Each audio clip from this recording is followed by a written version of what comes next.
శేషాచలం అడవుల్లో విలువైన ఎర్రచందనం అక్రమ రవాణా యథేచ్ఛగా కొనసాగుతోంది.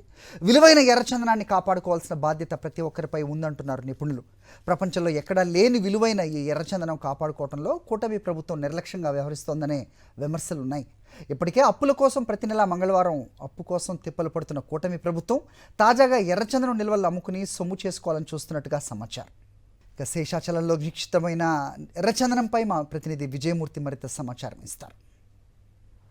ప్రపంచంలో ఎక్కడా లేనటువంటి ఒక అరుదైన ఎర్రచందనం శేషాచల అటవీ ప్రాంతం సొంతం. కోట్లాది రూపాయల విలువ చేసేటువంటి ఈ యొక్క ఎర్రచందనానికి విదేశాల్లో విపరీతమైనటువంటి గిరాకీ ఉంది.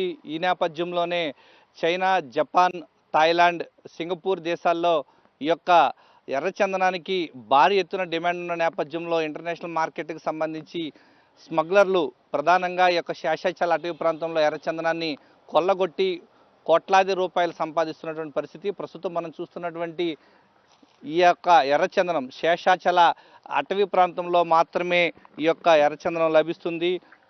శాస్త్రీయ నామం పెరోకార్పస్ శాంటలీనస్ అనేటువంటి యొక్క సైంటిఫిక్ నేమ్ ఉన్నటువంటి ఈ యొక్క ఎర్రచందనం ఈ యొక్క తిరుపతిలో, ఆంధ్రప్రదేశ్ రాష్ట్రంలో శేషాచల అటవీ ప్రాంతంలో ఈ యొక్క పూర్తి స్థాయిలో లక్షలాది ఎకరాల్లో విస్తరించి ఉంది. ఈ యొక్క ఎర్రచందనానికి ఉన్నటువంటి ఇంటర్నేషనల్ మార్కెట్ డిమాండ్ నేపథ్యంలో పెద్ద ఎత్తున స్మగ్లర్లు, విదేశీ స్మగ్లర్లు సంపాదిస్తున్నారు, అక్రమార్జన చేస్తూ ఉన్నారు.